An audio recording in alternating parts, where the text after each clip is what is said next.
വേദിയിലും സദസ്സിലുമുള്ള പ്രിയപ്പെട്ടവരെ, വളരെ പ്രൗഢങ്ങളായ നിരവധി പ്രസംഗങ്ങൾ ഇവിടെ നടന്നു കഴിഞ്ഞു.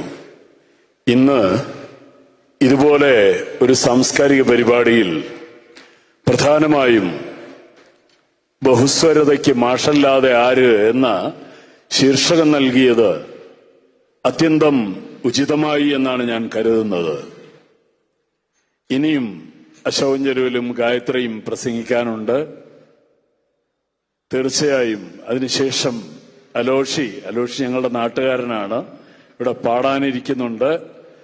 നമ്മൾ ഈ പറയുന്ന കാര്യങ്ങളൊക്കെ തന്നെയാണ് അലോഷി പാടുന്നതും. അതുകൊണ്ട് ബഹുസ്വരതയുടെ ഒരു വലിയ ആഘോഷമായി കൂടി ഈ ചടങ്ങ് മാറുകയാണ്. എനിക്ക് വളരെ സന്തോഷമുണ്ട്. ഇതുപോലൊരു സന്ദർഭത്തിൽ വളരെ ചുരുക്കം കാര്യങ്ങൾ മാത്രമേ പറയാൻ ആഗ്രഹിക്കുന്നുള്ളൂ. ഒന്ന്, ഇത് 18ാമത് ലോക്സഭയിലേക്കുള്ള തെരഞ്ഞെടുപ്പിന്റെ ആദ്യഘട്ടം 19-ാം തീയതി ആരംഭിച്ചു കഴിഞ്ഞു. ഇനി ഏപ്രിൽ 26-ന് നമ്മൾ പോളിംഗ് ബൂത്തിലേക്ക് പോകുമ്പോൾ ഇതിനു മുമ്പുള്ള തെരഞ്ഞെടുപ്പുകളിലൊക്കെ ഒറ്റ ചോദ്യമാണുള്ളത്: അടുത്ത 5 വർഷം ആരാണ് ഇന്ത്യ ഭരിക്കേണ്ടത്, പ്രധാനമന്ത്രി ആരാകും, ആരാണ് കൗൺസിൽ ഓഫ് മിനിസ്റ്റേഴ്സ്, ഇങ്ങനെയൊക്കെയുള്ള സാധാരണ നിലയിലുള്ള ചോദ്യങ്ങളാണ്.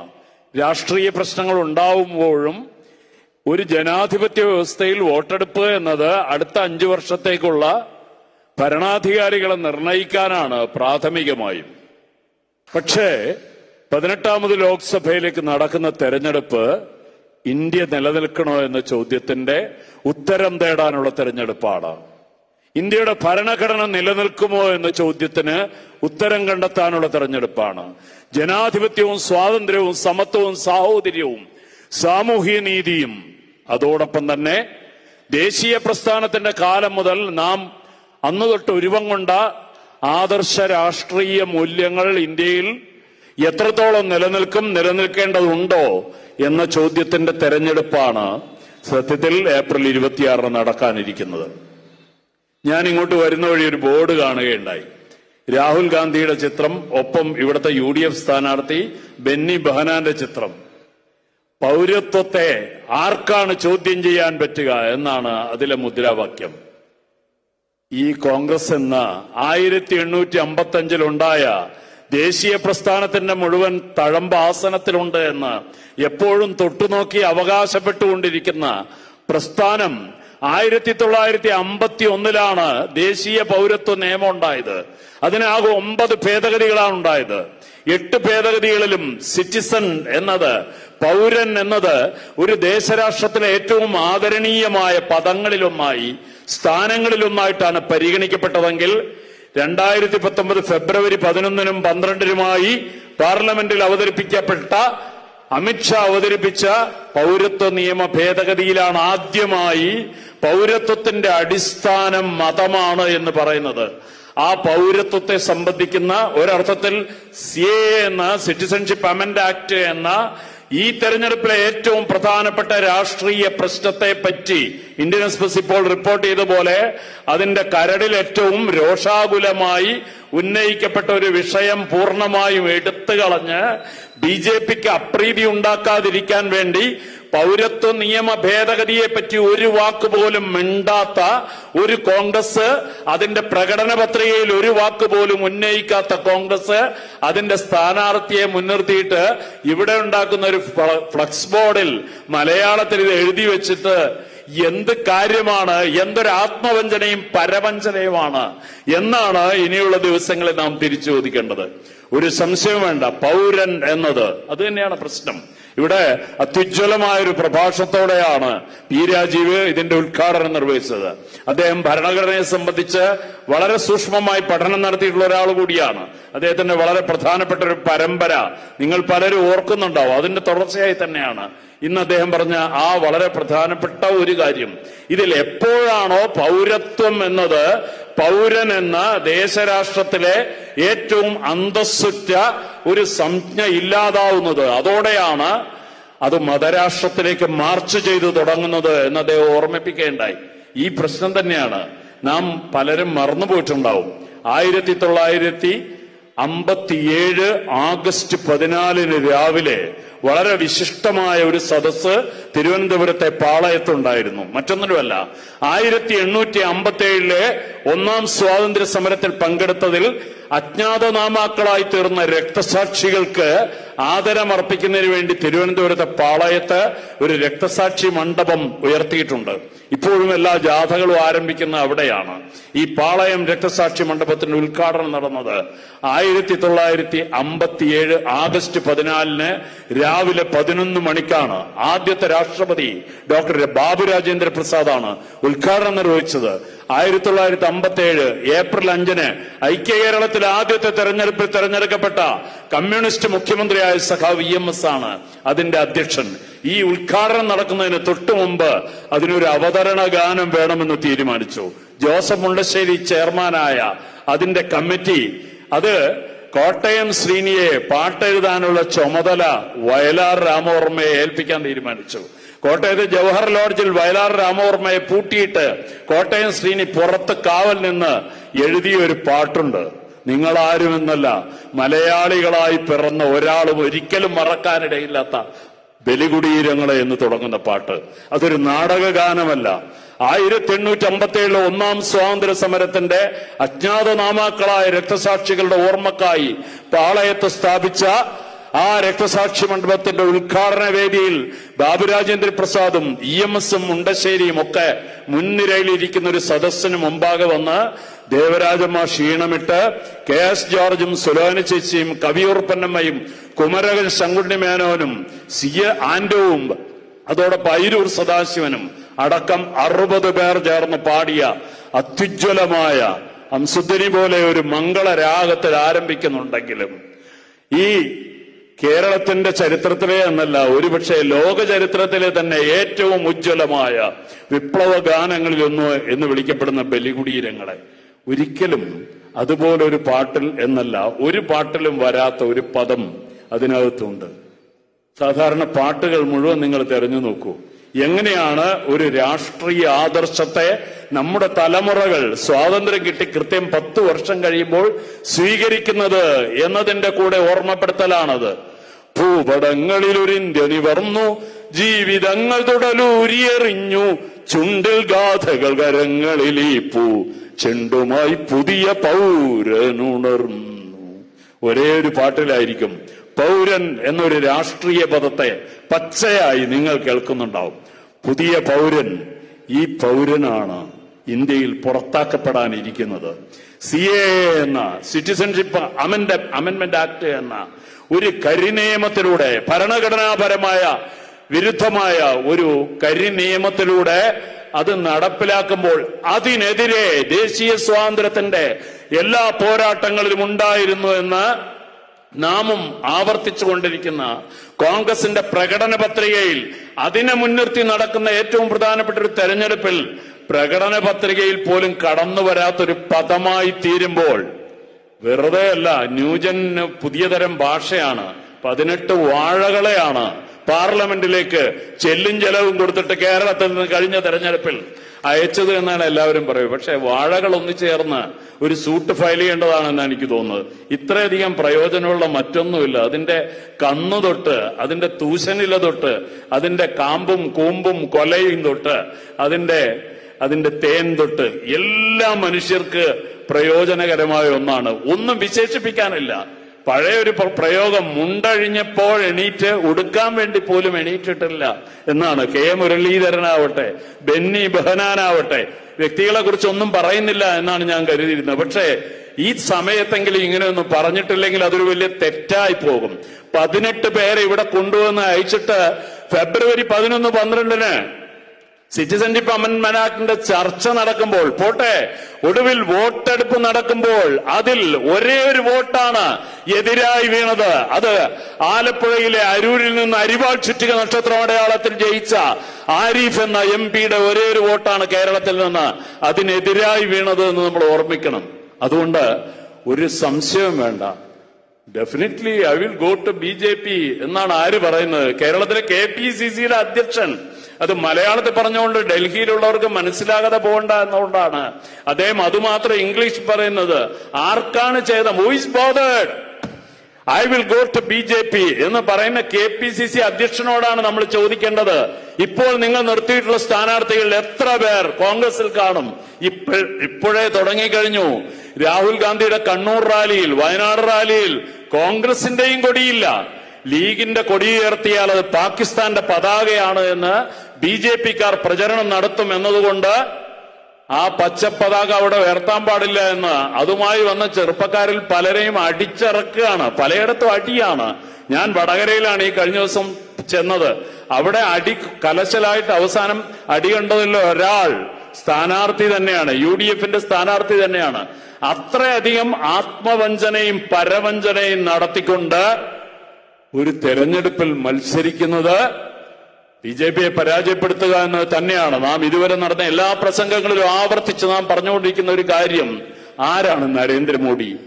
എങ്ങനെയാണ് ക്ലാസിക്കൽ ഫാഷിസം പ്രവർത്തിച്ചത്? ഞാൻ ഒട്ടും ദീർഘിപ്പിക്കുന്നില്ല, ഒറ്റ കാര്യം മാത്രമാണ്.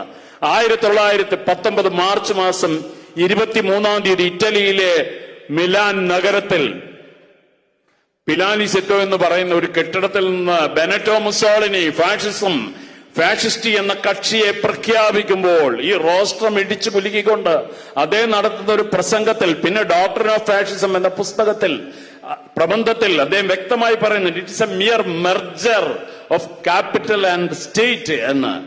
അത് സമ്പൂർണമായ സംലയനമാണ്. മൂലധനവും ഭരണകൂടവും തമ്മിലുള്ള സമ്പൂർണമായ സംലയനമാണ് എന്നാണ് ബെനറ്റോ മുസോളിനി പറഞ്ഞുകൊണ്ടിരുന്നത്.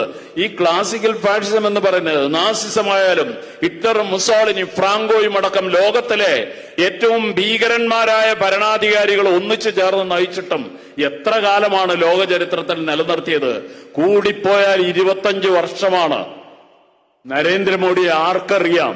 ഹിറ്റ്ലർക്കോ മുസോളിനിക്കോ ഒന്നും പകരം വെക്കാവുന്ന ഒരാളൊന്നുമല്ല നരേന്ദ്രമോദി. 25 കൊല്ലം മുമ്പ് നരേന്ദ്രമോദി എന്ന പേര് പോലും ഇന്ത്യയിൽ എന്നല്ല ഗുജറാത്തിൽ പോലും ഒരാൾക്കും അറിയില്ല. BJP എന്ന കക്ഷിയിലെ അംഗങ്ങൾക്ക് പോലും അറിയില്ല. RSSന്റെ ഒരു ഇരുണ്ട ഗുഹയിൽ നിന്ന് പെട്ടെന്നൊരു ദിവസം പ്രത്യക്ഷപ്പെട്ട ഒരു ഭൂതകാലത്തിന്റെ ഒരു ചരിത്രവുമില്ലാത്ത, അതുകൊണ്ടാണ് പഠിച്ച കോളേജ്, കൂടെ പഠിച്ച ആൾക്കാര്, ഇവരെ കുറിച്ചൊന്നും ഒരു വിവരവും ഇല്ലാത്ത ഒരാളേ ഉള്ളൂ. അതാണ് നരേന്ദ്രമോദി എന്നത്.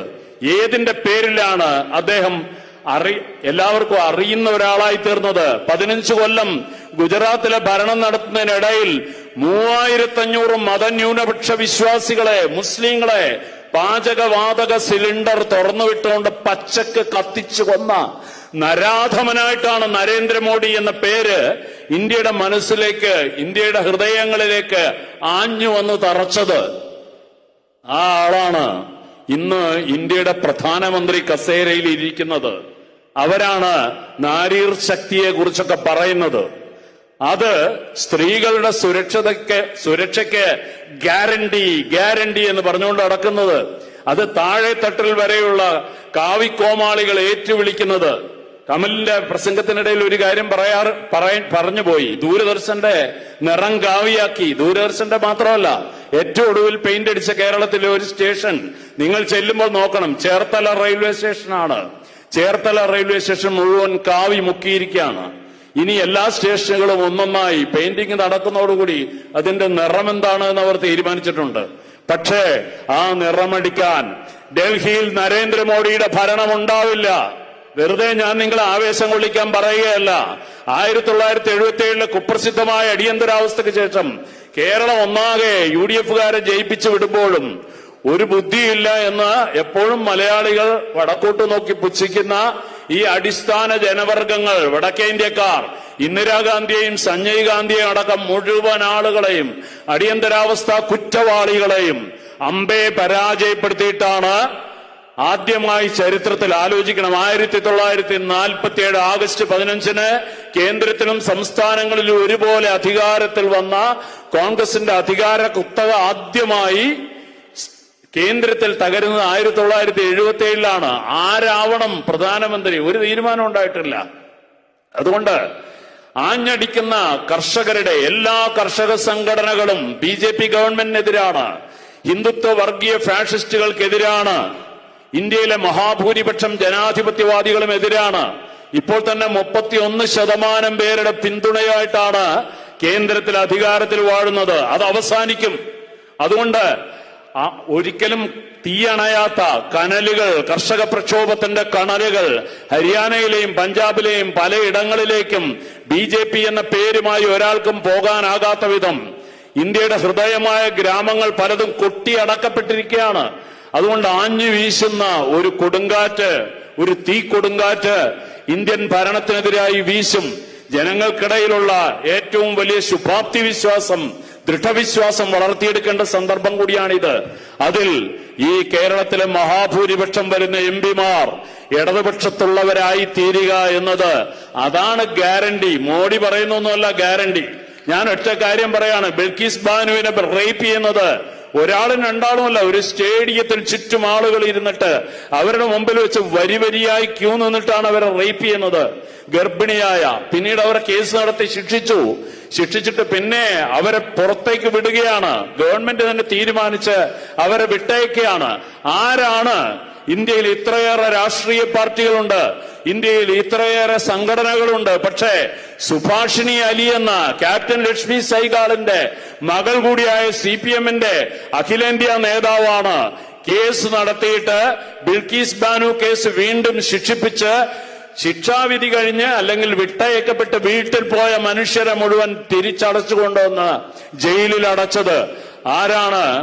ഈ ഡൽഹിയിലെ ഷഹീൻബാഗിൽ ബുൾഡോസറുകൾ വന്ന് ന്യൂനപക്ഷ മതവിശ്വാസികളുടെ, മുസ്ലിങ്ങളുടെ വീടുകൾ, ചോപ്പടകൾ JCB കൊണ്ടിങ്ങനെ കോരിയെടുത്തുകൊണ്ടിരുന്നപ്പോൾ ആ JCBയുടെ വലിയ പല്ലുള്ള മുതലവായുടെ മുന്നിൽ ചെന്നുവന്ന് ബൃന്ദ കാരാട്ട് എന്ന പോളിറ്റ് ബ്യൂറോ അംഗമായ മഹിളാ നേതാവാണ്, ഇന്ത്യയിൽ ഒരുപക്ഷെ ഝാൻസി റാണിയുടെ പാരമ്പര്യമുള്ള പോരാളിയാണ്, അതിന്റെ മുന്നിൽ ചെന്നുവന്ന് അത് തടയുന്നതിന് നേതൃത്വം കൊടുക്കുകയും വീണ്ടും കോടതിയിലേക്ക്, സുപ്രീം കോടതിയിലേക്ക് സൂട്ടുമായി പോവുകയും ചെയ്തത് എന്ന് നമ്മൾ ഓർമ്മിക്കണം. അതുകൊണ്ട് ഇന്ത്യയിൽ ഇടതുപക്ഷത്തിന്റെ സ്ഥാനം എന്താണ്, കേരളത്തിൽ ഇടതുപക്ഷത്തിന്റെ സ്ഥാനം എന്താണ് എന്ന് പൂർണ്ണമായ തിരിച്ചറിവുള്ളവരാണ് നമ്മൾ ഓരോരുത്തരും.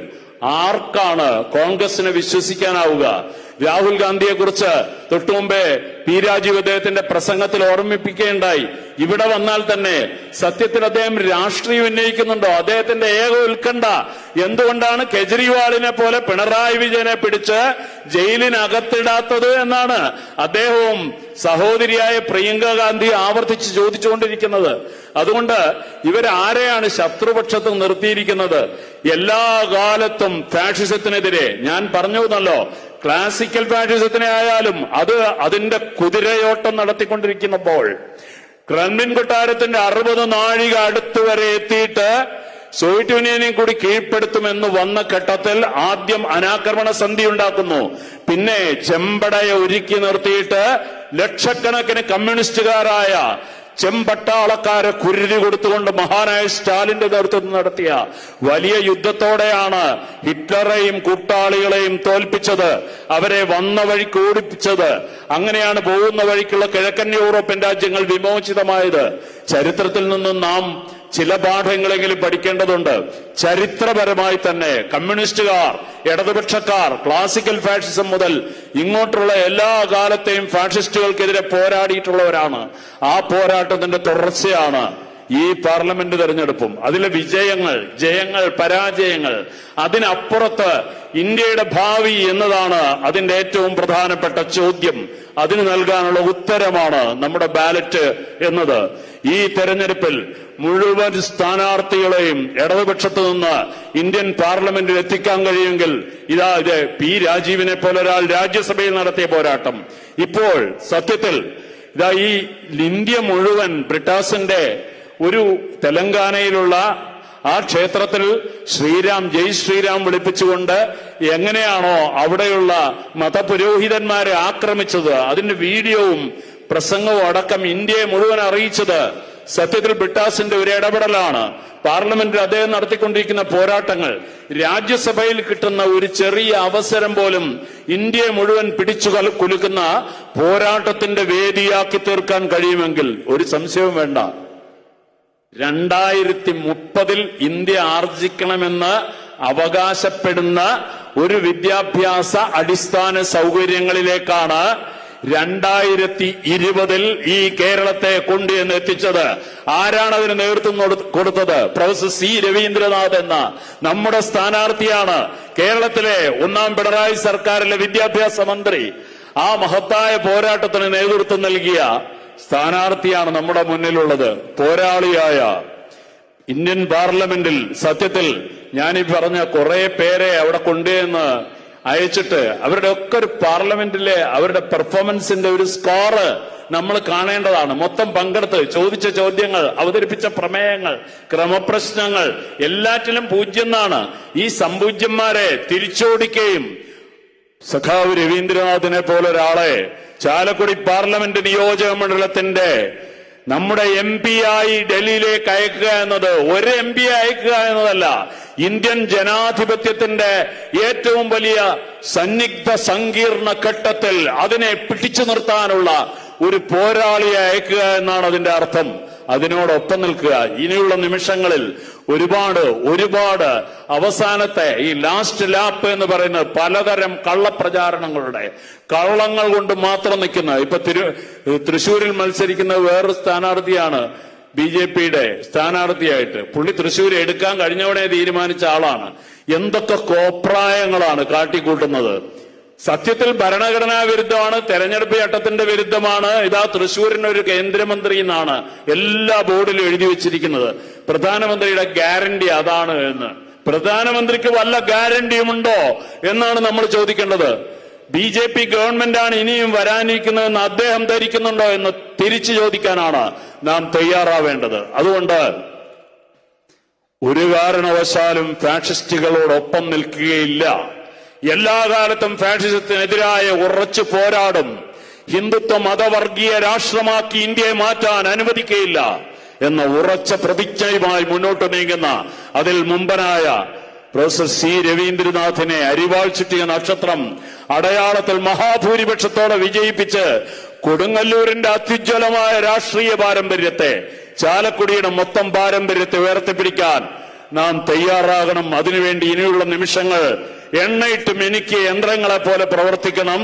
നമ്മുടെ കേരളത്തിന്റെ സാംസ്കാരിക രംഗം മുഴുവൻ, എഴുത്തുകാർ, കലാകാരന്മാർ എല്ലാം ഇടതുപക്ഷത്തിനൊപ്പമാണ് എന്ന് പ്രഖ്യാപിക്കുന്ന ഒരു വേദി കൂടിയാണ് ഇത്. അത് പ്രഖ്യാപിക്കുക എന്നാണ് ഈ ഒരു അവസരത്തിൽ ഞങ്ങൾക്ക് ഉള്ള ദൗത്യം. സഖാവ് രവീന്ദ്രനാഥിനെ മഹാഭൂരിപക്ഷത്തോടെ വിജയിപ്പിക്കുക. നന്ദി, അഭിവാദനങ്ങൾ.